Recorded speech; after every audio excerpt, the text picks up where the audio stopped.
All right, hey everybody, back with another news feed video for you here. Don't forget I post 1, 2, or 3 every single day. Hit the subscribe button so you don't miss any of them. And this one, kicking it off, the most reliable turbocharged SUVs ranked. Again, we don't put a lot of weight in these rankings, okay? But it is interesting to see them, and it gives you some ideas. And this is what they're calling the most reliable. This list, I think, is a little out of whack, but on the same note, some points do agree. But most reliable turbocharged SUVs. So what are they coming in at? Now, I've refreshed this page 5 times, and I do not get a couple of the images are not there. They're calling the Bronco Sport is number 1 at 87 by 100. Before you guys go slamming on your keyboard and typing away and going crazy, just know that, whatever they're using their sources from, this is what they came up with. Believe it or not, that's, it is what it is. I don't agree with a lot of their stuff, but I actually do love this Bronco Sport. I love it. And I do believe that when it comes to turbos, Ford is one of the best at doing it. They've been doing it for a very long time, and I like what they do.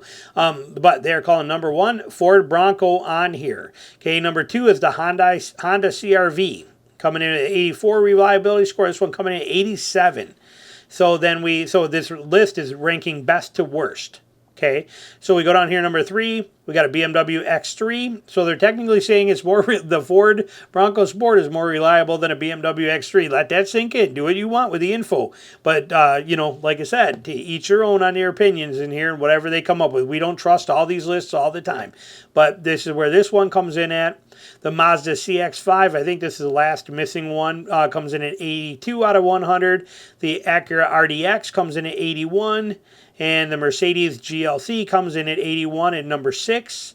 Number 7 is the Porsche. That's coming in at 79, or actually I should say Porsche. Okay, I got to say it right, Porsche. Okay, is that how it is? Porsche? Something anyway, I'll get yelled at in the comments. Somebody's going to correct me on that. And probably even if I say the Macan, it's probably going to be called a Macan. They're gonna, whatever it is, people are going to, I don't know how to say it right, spell it right. It's just comments will be flooded with it. Just wait. And you got the Volvo XC60 coming in at number 8. And you got the Audi Q5 coming in. And then you got the Lexus NX350 coming in at number 10. Now, it's interesting here. This comes in at number 10 out of 67. For number reliability score, let me just show you the proof of this. Reliability score 67 out of 100 for an NX, Lexus NX. Now, if I go over, because I've been making videos all day, where is that list? Right here. Most reliable 5-year-old Japanese SUVs, if I believe they called this one in here, the NX, was ranked at 85 out of 100. 85 out of 100 reliability score, but when we swing back over here, they're giving it a 67 out of 100. And both lost my light.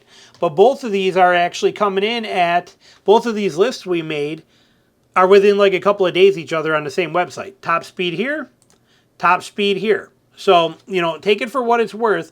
Let it kind of sink in. Do with it as you'll please, but pretty interesting to see. Moving on from there. This one here, big one. Now, I am not going to get into the whole debate about robots replacing people on assembly lines and things like that, because we've been using robots since when I was an automotive engineer 30 years ago. We were using robots. That was my job, was to program and pick the path for end effectors and robots to do their welds. Robots are nothing new, but this is a new style here. We got this guy right here. This is basically called the Walker S1.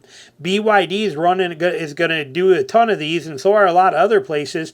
They are saying that the benefit to this is for heavy lifting, reducing injury on people, and for things that are dealing with, material handling. It's got chemicals and things like that kind of stuff, issues in there. But BYD has just ordered 500 of these humanoid robot, the Walker S1. BYD just ordered 500 of them. They said to deal with the development is poised to address China manufacturing labor shortage as more companies adopt automation technologies to streamline their operations. Now, yes, it's going to replace some jobs.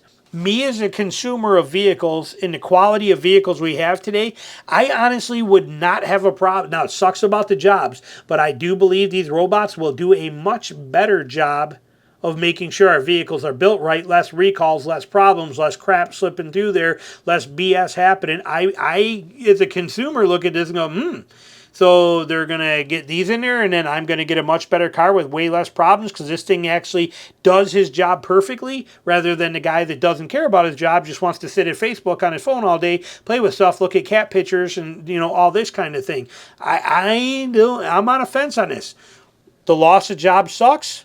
The quality of the vehicles going to be better. My opinion. You don't like it? That's okay. But they're bringing them in. And what I do like about this guy, he's a mini me. He's literally a mini me. Well, what do I mean by that? Well, let's see. So this is the dude right here. This is a Walker S1. And we take a look at him right here. He is 5'6" tall. I am 5'6" tall. He weighs 167 pounds. I weigh 167 pounds after Taco Bell, but I'm pretty close to there. So realistically, he is basically like a mini version of who I am. Size-wise. So I already got mad respect for this dude. So pretty cool. He's got him in there. Repetitive tasks such as heavy lifting, exposure to hazardous materials can cause long-term health issues for workers. By taking on these physical demands and monotonous jobs, the Walker S1 could protect workers from such risks. That's the way they're swinging it. Like I said, and then they can also, you can see there's collaborations in here with leading industries. BYD is jumping on board right now. So is Dongfeng, Volkswagen, Geely. All these ones are getting it, and this is going to be the future. There's no way around it, especially with the UAW strikes, the cost of labor today, all of these kind of things. This is the reality, okay? The cost of these S1s are going to get lower and lower. The quality of the work they do, everything about them. It's iRobot all over, and it's coming here. It's a reality. What you saw in iRobot 20 years ago, Will Smith, is now the future that we're going to have. Now, speaking of that, GM is already using AI, and I like it. I like it, okay? GM dips into AI to improve quality and catch software glitches. AI runs simulation on software, monitors appliance equipment, and inspects vehicle components, fixing problems before they occur. You are not going to beat the quality of robots and AI when it comes to inspection stuff. Just like you can't, you got somebody that's an accountant and he's running things in a book and he's going through a book and he's doing a math and using a calculator and typing and doing it. There's more mistakes there than there is in a computer doing the math for you. Okay? Computers don't make these kind of mistakes. And honestly, with the quality of vehicles we're seeing pumped out today, all the failures, all the recalls that happen, all the bad parts that get put in, all the things that go wrong, I actually look forward to a world where the suppliers are using AI that can literally scan and detect every part before it goes out, rather than doing bulk 1 out of every 100 inspections. They can scan, scan through all of them. Automotive plants that for final inspection, this thing can scan and it can actually read the thickness of paints on every single panel. It can determine everything. It can tell any offsets. I'm not a problem with this. I'm not a problem with it. I know it affects workers. I get that. But I am not a worker in this industry. So your problem, I understand, but I am a consumer of these vehicles, and the quality of these vehicles have gone down tremendously because of workers. No offense.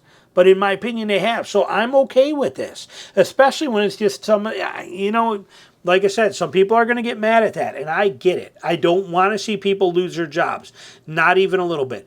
But I am fed up with the quality of vehicles we get today. And if this is a step in a direction, it means we start getting better stuff without having 35 recalls on a vehicle in a year. Okay, let that sink in, the reality of that stuff that we got going on at Ford. All these things, these problems are coming.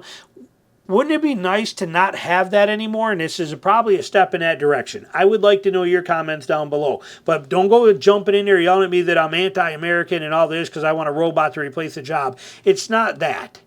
It's just that, you know what? As a consumer, I can see some advantages here. Let me know your thoughts. Thanks for watching.